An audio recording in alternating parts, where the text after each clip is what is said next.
Good evening y bienvenidos to Chicago Tonight, Latino Voices. I'm Alex Hernandez of Noticias Univision Chicago. We cherish every weekday morning at 5 and 6. Thank you for sharing part of your weekend with us.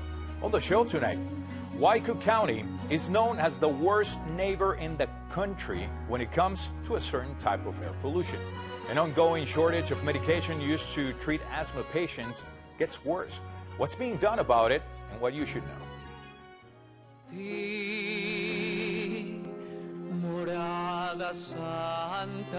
Hundreds gather for the funeral of Chicago police officer Andres Vasquezs. The Pilsen food pantry is preparing to move. We have the story of its new home. And the landscapes and the people of Puerto Rico are the focus of an art show making a rare visit to Chicago from the island. All that coming up, but our first story tonight, efforts to clear the air in Cook County. That's right after this. Chicago Tonight, Latino Voices, is made possible in part by the support of these donors.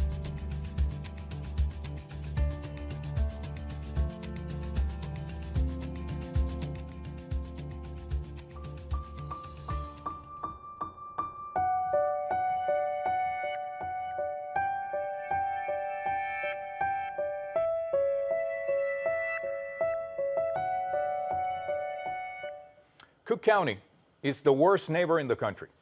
That is, when it comes to smog. That's according to new data from the U.S. Environmental Protection Agency. The health-damaging smog can travel hundreds of miles to neighboring counties, including up north to Wisconsin. Now, a new plan allows the federal agency to place stricter limits on large polluters and reduce emissions by 2026. Joining us now with more are Philip Boda, faculty member at the University of Illinois at Chicago, Gina Ramirez, Midwest Outreach Manager at the Natural Resources Defense Council, and Dulce Ortiz, co-chair of Clean Power Lake County. I want to welcome all of you for joining us today, but I want to start with you, Gina. Thank you for being here. What did you take away from this recent report? Was it surprising? It wasn't very surprising growing up on the southeast side of Chicago, which is a border town to Indiana, which houses the BP refinery, which is one of the largest refineries in the Midwest and in the country. And so I kind of experience that interstate pollution day in and out and see the health disparities that come with that, experience the foul odors, the asthma rates that are abominable, and our air monitors are registering some of the worst air quality in the state. So I wasn't too surprised. How about you, Dulce? Same as Gina. Sadly, we are not surprised by this. Over in our area, which is the Lake County area, we've been disproportionately impacted by pollution. We're an environmental justice community, majority Latinos, immigrant Latinos. And so it's really disheartening, but same as Gina, it seems like the story doesn't really change when you go through EJ communities. We also have one of the rates of asthma here in Waukegan Public Schools is that one out of 3 children suffering from asthma or asthma-like symptoms, which is a lot higher than the national rate. And so again, right. It's not surprising, but it's also very disheartening. Now that you mentioned that, Dulce, and you were just talking about Waukegan and the high asthma rates in children, how has air pollution played a role in the community? I mean, air pollution has really severely impacted our health. We did have a coal plant right in our lakefront. We worked very hard to have a just transition. And so we did transition that coal plant out last year in June. But I think the damage has been done. I think that along with the coal plant, which was one of the biggest polluters, and then the smog from Cook County, this is why every year Lake County was rated in regards to the air quality with an F. We've had one of the worst air qualities, and of course, that's going to come up in the health impacts of the overall community members. And, I used to do presentations in middle school to educate our kids about a coal plant in our lakefront, which I didn't know existed until I just thought it was a factory. until someone educated me on it. And every time I do a presentation, I would ask the kids in the classroom, how many of you have friends or family members that have asthma? And about 98% of the hands would go up. And obviously, we know that that is not normal. And we know that the Environmental Protection Agency should do more to protect communities like ours. Definitely. We never want to hear that children are suffering from asthma, definitely. Philip, going with you, what's leading to all this air pollution in Chicago and neighboring areas? Thank you, Alex. One of the things which we really have to think about is that smog is ostensibly atmospheric ground level ozone. And so facilities don't create ozone. What they do create are the precursors to ozone. And the EPA has identified this as primarily focused on nitrogen oxides. And so when we're really thinking about how to mediate this and how to improve our communities, it's addressing the issue that in the Southwest side, we have a higher concentration of rail yards than LA County. We have more trucks going in and out of those areas. Those trucks cause pollution. Right. How, can you share briefly with us how the Good Neighbor Plan will work and how it might actually affect pollution? Right. So in Illinois, we do not have big power plants that are going to be the big pollution. So we are focusing on non-electric generating units. And so there's different tiers. There's tier 1 and tier 2. But they are talking about the origins of these pollutions, which are these high pollution facilities. And so we need to start thinking about how do we lower that emission benchmark, and me and my colleagues at USC have been really advocating for that. Okay, thank you, Philip, for that. Gina, going back with you, as we know, there's concentrating industrial polluters in black and brown neighborhoods. How does that affect the quality of life in the community and on a day-to-day basis? Well, we know communities of color are hit first and worst. And we are the ones that live right next to these facilities and have been sounding the alarm for years. But now it's clear that this impacts everyone, even at an interstate level when it comes to smog. And so we really need to get to the root of this problem, which is fixing broken land use and zoning policies at the city level. We need to go micro and address this root problem, because in my neighborhood, the Southeast side, there are over 100 industries that line the Calumet River. And so we feel that cumulative burden of pollution on our health, on our food systems, on our transportation. Economically, we're in despair here. And so I think passing state legislation and city ordinances to address the cumulative impacts of pollution can go a long way. Dulce, is there also, you think, more to be done about air pollution? Oh, absolutely. There's always something to be done. And I think, going with what Gina has stated, in addition to that, I believe that, the governmental agencies that have been set up to protect communities should do a better job in doing so. I think from my own personal experience, they haven't done much. It feels like we're always fighting with the air, because we think that these agencies are there to protect us, but sometimes it feels like they're working in conjunction with industry.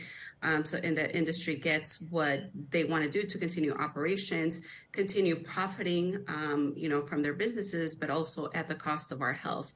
And so in addition to that, I think that the Illinois Environmental Protection Agency, the U.S. Environmental Protection Agency should be have concerted stronger efforts to really protect vulnerable communities, environmental justice communities, just like Waukegan, just like the Southeast side. So there's always something to do.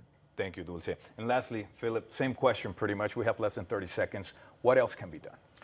Well, we have to start putting in extra time and effort for clean energy jobs for the working class. This is not just for college graduates. These are union jobs that we can pull in to not just focus on high pollution industries. And we need to train those populations too. Thank you so much. I want to thank Philip Boda, Gina Ramirez, and Dulce Ortiz for joining us today. Thank you. A line of mourners stretched for blocks in Oakland this week to pay final respects to Officer Andres Mauricio Vasquez Lasso. Last week, he was shot and killed responding to a domestic violence call. Chicago Tonight's Joanna Hernandez was at the funeral and tells us more about how he's being remembered. A sea of blue wrapped around 32-year-old Officer Andres Mauricio Vasquez Lasso. Hundreds came from near and far to pay tribute. We gather to honor our brother. We give thanks to God for the years that he allowed us to share in his life. His family and brothers in blue came together for his funeral service at St. Rita of Cascia Shrine Chapel. Andres was one of the bravest and most selfless individuals I have ever known. John Vasquez holding back tears, describing his cousin as a passionate officer who always put others first. We said farewell, but we will never forget you. We will never forget the sacrifices you made, and more than anything, the memories you left behind. Vasquez Lasso served 5 years with the Chicago Police Department. His commander in the 8th District, Brian Springs, says the young officer dreamed of becoming a detective one day. And he would have achieved it. Anyone who knew him noted the pride in his appearance, his professionalism, his dedication to fitness, and his passion for football. Vasquez Lasso migrated with his family to Chicago from Colombia when he was 18 years old. He went to college and at 27 years old enrolled in the police academy. His mother, Rocio, always called him my police officer and said he never stopped working to take care of, protect, and provide for his family. La familia. The service also held in Spanish to celebrate his roots. His wife Melina, too heartbroken to speak, held on to his family. He was such a good and courteous husband, according to Melina, that her friends teased her about how much of a gentleman he was. He also loved to salsa, often taking Melina to dance with him. On March 1st, Officer Vasquez Lasso woke up not knowing the day would be his last. A reminder, his fellow officers say, of the risks they take every day to protect Chicago. He best describes himself in this post. Behind this uniform, there's another human being just like you. This uniform doesn't make me a robot. This uniform is not a symbol of hate. This is not a symbol of us versus them. I hate injustice and lawlessness as well. That's why I became a cop. Even though my actions won't change the world, I can change the world of every person I get in contact with, and that's definitely what he did. For Latino Voices, I'm Joanna Hernandez. After the funeral, Lasso's family attended a private burial service. Up next, a nationwide shortage of asthma medication. Stay with us.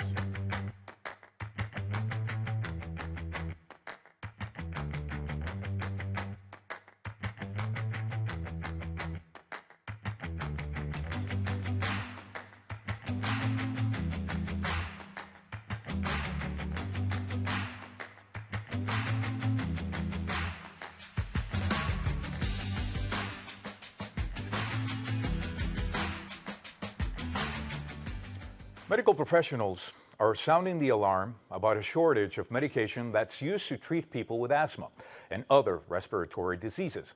A major U.S. supplier to hospitals of liquid albuterol recently shut down, which has caused an ongoing shortage to get worse.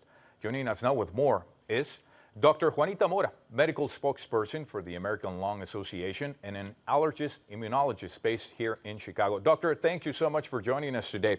How concerned are you about this shortage? Very concerned, Alex, because when we look at the stats, we have 25 million asthmatics in the United States, 20 million adults, 5 million kids, and 24 million COPD or emphysema patients, plus all the other respiratory diseases. And we're about to head into allergic asthma season. We've had an unusually mild winter, even here in Chicago.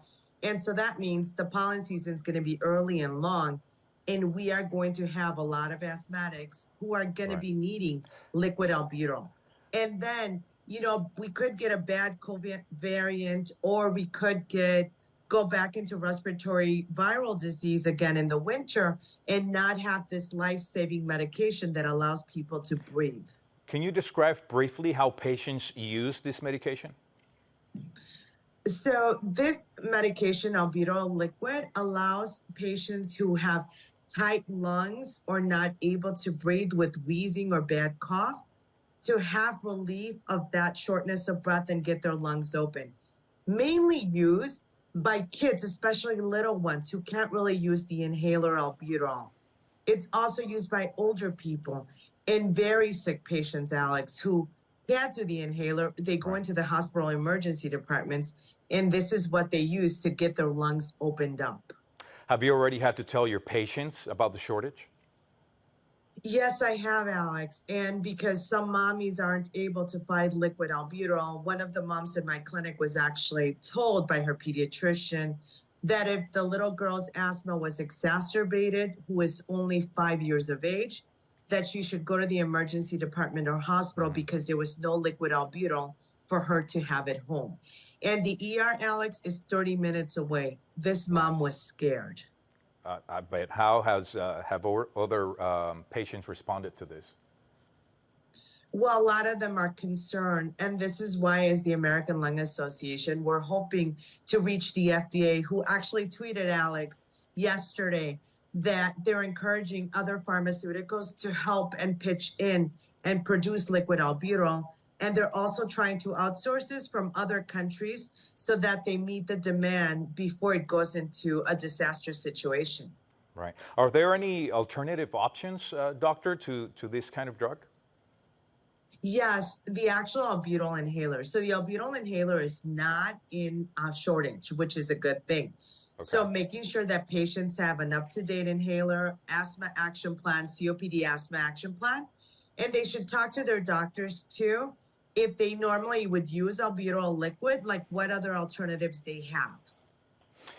Doctor, I know the supply shortage has been going on since the summer, but how is this changing things? How has this recent shutdown changed things even more?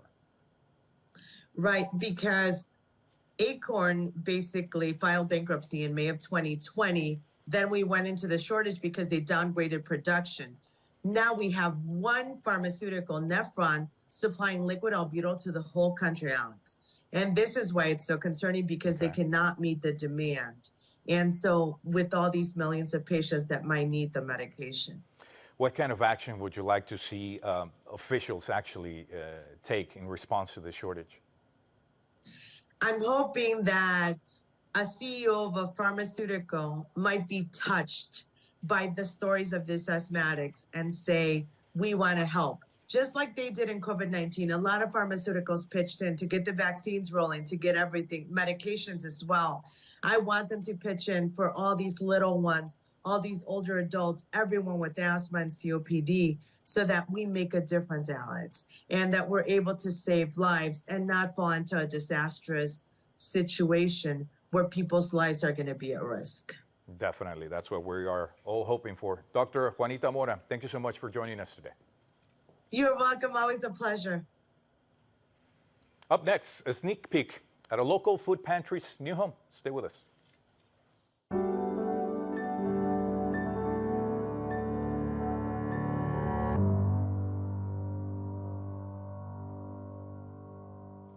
Since it first opened inside a health clinic in 2018 and moved to a former church in 2019, the Pilsen Food Pantry's offerings and ambition have only grown.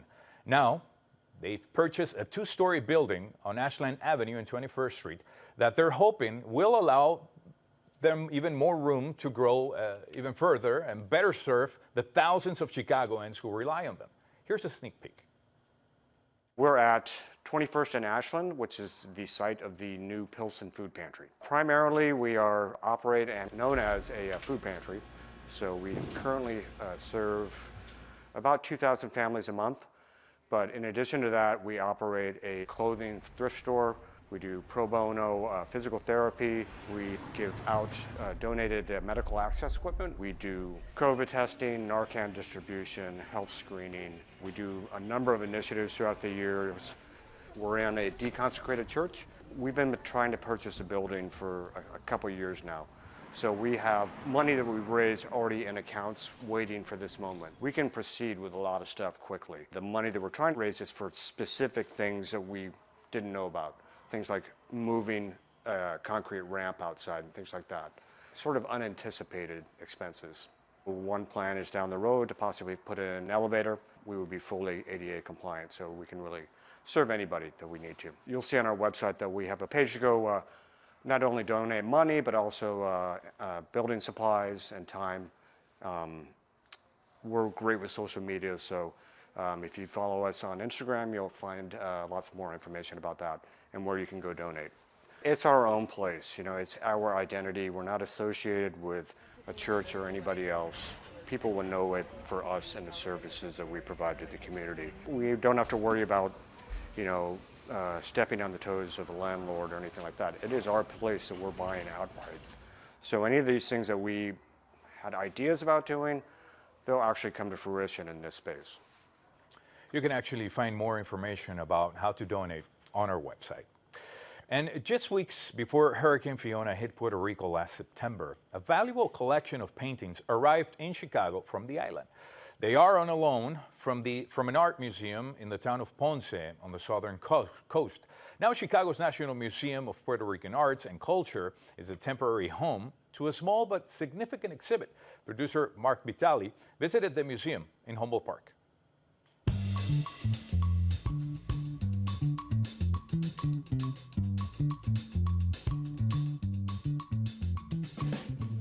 This collection comes from a Museo de Arte de Ponce, the Museum of Ponce. It's an art museum.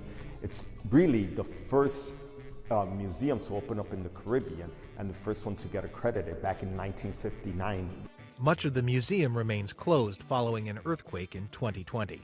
The thing was that they have this collection, the biggest collection in the whole Caribbean. They wanted to do something with it. They wanted to stay relevant. They wanted to reach out to different places. And so they reached out to us and I said, I would love to have an art collection, an art exhibit made up of Puerto Rican artists. It is historical artwork dating as far back as the 1700s, including paintings created during Puerto Rico's colonial era. Most focus on the landscape and the people of the island. It's called Nostalgia for My Island. Not only will you feel nostalgic about the island if you've ever been there, but it has you dreaming, it has you thinking of different sorts of things. This exhibit deals with 3 issues. It deals with my people, my island, my home. These pieces as a whole have never left the island. These are pieces that we, as Puerto Ricans, we've seen in books. We may have seen pictures of them, but we have never really seen them in person. And so for us to have this collection here is just a remarkable thing. The museum in Humboldt Park upgraded its galleries to secure and protect these rare works, most of which were painted in oil. We met a volunteer who's also an artist, and he grew up in the town of Ponce. It is really emotional. It's the first time that we have this type of exhibition like this in Chicago, in U.S. And I know that a lot of people are definitely going to be super proud to be able to see. A lot of people, they never had the opportunity to go to the museum in Ponce. That be able to see this work here, they will be overwhelmed for a lot of people, but it would be great. You see something different in every piece. Something that did not make it out of Puerto Rico before the hurricane, most of the catalogs for the exhibition remain on the island. What I want people to take away is that there's a history behind the Puerto Rican people. Yes, we are American citizens, but you should also take a look at who we are. Puerto Ricans are 1/3 Spaniard, 1/3 African, and 1/3 Taino Indian. This exhibit explains exactly who we are as Puerto Ricans. For Chicago Tonight Latino Voices, this is Mark Vitale. The exhibition is called Nostalgia for My Island. It's at the National Museum of Puerto Rican Arts and Culture in Humboldt Park until June, so you have time. Back to wrap things up right after this.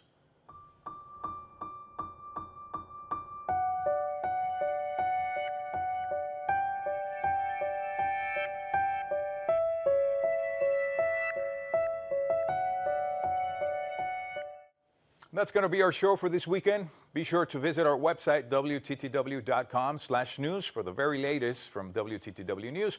While you're there, make sure to check out our guide to voting early in the Chicago runoff elections for mayor and city council.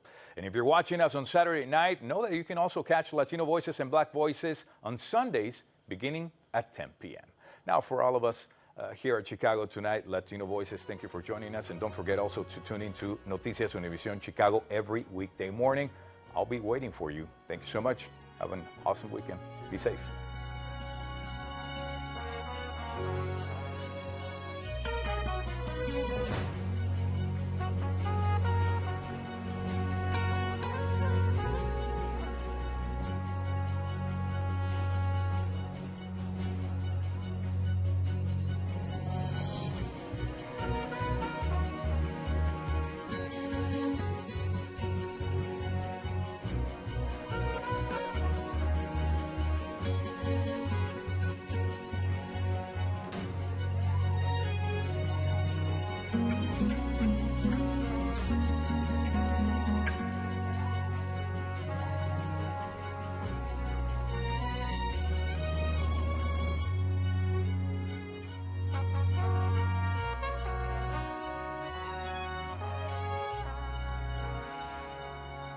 Closed captioning is made possible by Robert A. Clifford and Clifford Law Offices, a personal injury law firm dedicated to preserving the dignity and rights of all individuals.